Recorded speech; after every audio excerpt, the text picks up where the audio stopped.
Hello， 大家好，我是正正。大家有没有过昆虫恐惧症呢？就是在看到昆虫的时候，总是觉得它们长相丑陋，特别猎奇，长得还像外星人一样。那么对于大部分的昆虫幼虫，通常是以蠕虫的形态出现的，是不是更加有了恶心的感觉呢？如果说有些蠕虫自己变大，它们会长得像一些桥洞那么粗的话，那我们人类就会变得如此的渺小，这些恐惧感就会深入人心。本期就给大家带来这么一种蠕虫，它不是外星人，但是长着非常大的躯体，并且还喜欢以人类为食，而且因为通常出现在桥洞中，因此得名为桥梁蠕虫。那么关于它的都市传说又是如何开始的呢？下面就和正正一起来深挖一下这条恐怖蠕虫吧。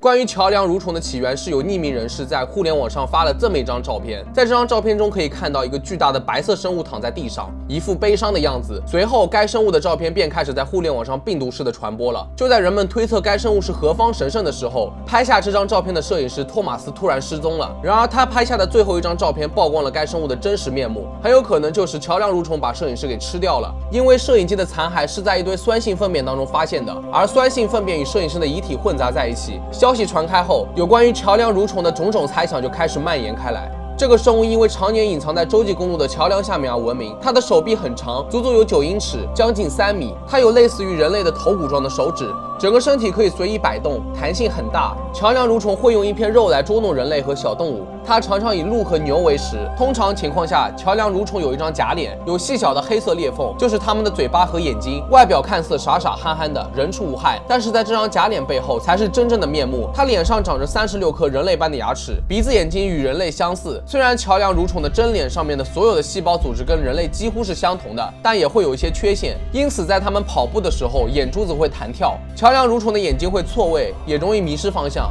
通常在它们发动攻击的时候，会先追捕猎物，然后把猎物的头骨跟脊骨压碎。它们会把猎物活生生的撕成2半，然后用舌头舔，最后吃得干干净净。它的追击速度约为每小时25公里，虽然说不上很快，但是它们具有令人难以置信的耐力。追击的路程可以达到125公里，然后可能停下来休息一会儿，或者彻底放弃猎物。人们要保持和桥梁蠕虫的安全距离从30英尺到50英尺之间，但也不一定，因为一切都要取决于它有多饿。一般建议距离它们至少40至50英尺，否则就会有危险。而它们的捕猎习性更像是蜘蛛，总是在同一个位置等待着下一个受害者。一旦受害者到达的时候，桥梁蠕虫将从其所在的位置跳出，并立即杀害或吞噬受害者。如果它们找不到猎物，有时会冒险离开巢穴，通常会选择在夜晚废弃的地方狩猎，以免在狩猎的过程中被发现。考古学家正在寻找桥梁蠕虫的遗骸，但并没有发现任何有关于桥梁蠕虫的形象文字信息或者图片。其实看到这里，相信又有许多小伙伴知道，这又是恐怖艺术家特雷弗的作品。不知道大家还记不记得正正之前讲过的汽笛人、微笑式、卡通猫等等，都是这位恐怖大师的作品。根据特雷弗的描述，桥梁蠕虫会随着年龄的增长而狩猎。当它是一个3到4英尺长的婴儿的时候，其手臂跟假脸尚未发育，在生命周期的早期，它们可以在桥梁之间移动。如果它们找不到猎物，许多幼儿蠕虫可能由于饥饿而萎缩，但其中一些则会变得足够强大，可以往其他地方迁移。其实我觉得桥梁蠕虫和卡通猫很像，都是有2副面孔、笑里藏刀的生物。桥梁蠕虫如果把真实面目露出来的话，不知道能不能吓跑卡通猫。不过之前特雷弗曾经说过，他将卡通猫设定为最邪恶的生物，那么桥梁蠕虫可能就是个弟弟，和卡通猫比那就不值得一提了。那如果桥梁蠕虫遇到汽笛人的话，又会是什么样的结果呢？觉得桥梁蠕虫获胜的话，可以在弹幕里打1；觉得汽笛人获胜的话，可以打2。至于获胜的原因，大家可以在评论区交流一波。好了，看完这期视频，我相信再次经过桥梁隧道的时候，各位会不会有不一样的感觉呢？其实在美国有许多都市传说都是与桥有关的，比如兔子人、山羊人、无脸查理、地狱桥传说等等。